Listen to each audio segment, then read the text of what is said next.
से अगर सरकार इस तरह से धर्म को बढ़ावा देके हिंदू राष्ट्र और तमाम तरह की ये असंवैधानिक गतिविधि करवाने में सहयोग करेगी और इसको एजेंडे को कामयाब करने की कोशिश करेगी, तो मैं बहुजन राष्ट्र बनाने के लिए सड़कों पर निकल के अपने लोगों को लेके एक बहुत बड़ा आंदोलन देश में चलाऊंगा। मेरी बात को आप याद रखना। अगर आप संविधान खिलाफ जाओगे।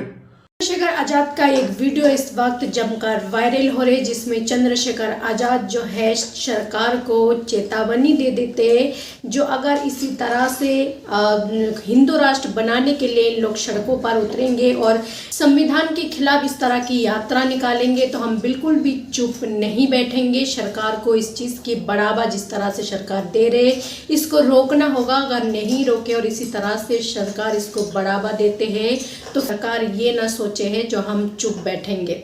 हम भी अपने लोगों को लेकर, अपने समर्थकों को लेकर जो है सड़कों पर उतरेंगे और बहुजन समाज की राष्ट्र बनाने की मांग करेंगे। संविधान बचाओ की यात्रा निकालेंगे क्योंकि इन लोग संविधान के साथ छेड़छाड़ कर रहे। ये गैर संवैधानिक है जिस तरह से इस देश में एक ही धर्म की राष्ट्र बनाने के लिए निकाला जा रहे और सरकार इसका भरपूर साथ दे रहे।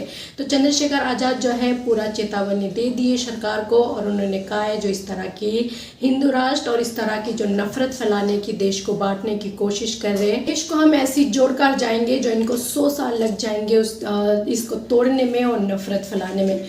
तो क्या कुछ मैसेज देते चंद्रशेखर आजाद और सरकार को क्या चेतावनी देते, एक बार सुने।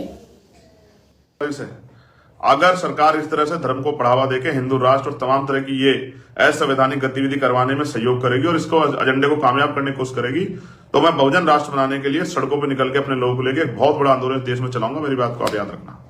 अगर आप संविधान खिलाफ जाओगे तो फिर मैं किसी भी कीमत पर चैन से नहीं बैठूंगा और मैं बहुत जल्द, हम लोग इसकी बड़ी तैयारी कर रहे हैं, बहुजन समाज को जागरूक करने एक बहुत बड़ा आंदोलन हम लोग बहुत जल्द करेंगे।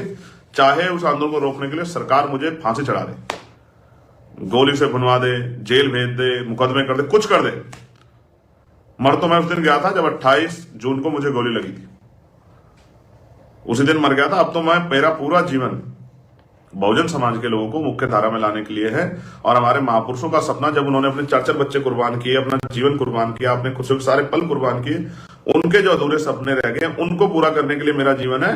चाहे कल चला जाए, मुझे इसकी कोई परवाह नहीं। मैं बस जीना इसलिए चाहता हूं कि जो पहचान, जो नाम, जो सम्मान, जो अवसर मुझे इस कम एज में मिला है, अगर 10 साल का जीवन मुझे ईमानदार से काम करने के लिए मिल गया तो फिर मैं बहुजन समाज के एक एक घर को जागरूक करके इतना बड़ा भाईचारा पैदा करूंगा कि अगले 100 साल लग जाएंगे उस भाईचारे को तोड़ के।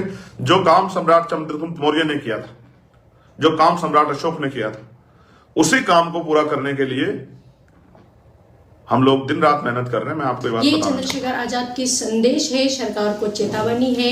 उन्होंने साफ तौर पे कहा है जो हम देश को जोड़ना चाहते हैं, जैसे संविधान के द्वारा इस सेकुलर देश को जोड़कर रखा है, भाईचारा बनाने की बात कर रहे हैं हम, जहां पर संविधान की उल्लंघन करते हुए इस तरह की यात्रा निकाल रहे हैं और इसकी बढ़ावा जो है सरकार देते। क्योंकि अपने हिंदू राष्ट्र यात्रा में बाबा बागेश्वर धाम की कदमों में जो है मध्य प्रदेश के मुख्यमंत्री मोहन यादव को आपने देखा था। ऐसे बहुत सारे नेता, यानी कि दिल्ली के मुख्यमंत्री भी देखने को मिले थे, बहुत सारे नेता, बड़े बड़े सेलिब्रिटी, तमाम सारे लोग देखने को मिला था, जिसके चलते जो है आप चंद्रशेखर आजाद ने चेतावनी दे दी है। अगर ये चीज़ें नहीं रोके गई तो वो भी अपनी समर्थकों को, अपने लोगों को लेकर जो है सड़कों पर उतरेंगे। तो क्या कहना चाहते हैं, इस देश को इसी तरह से सेकुलर रहने दी जाए या फिर एक ही धर्म की राष्ट्र के लिए सड़कों पर उतरना कहाँ तक ठीक है? क्या लगता है आपको इस पर? आपका जो भी राय है अपना राय कमेंट सेक्शन पर जरूर लिखें।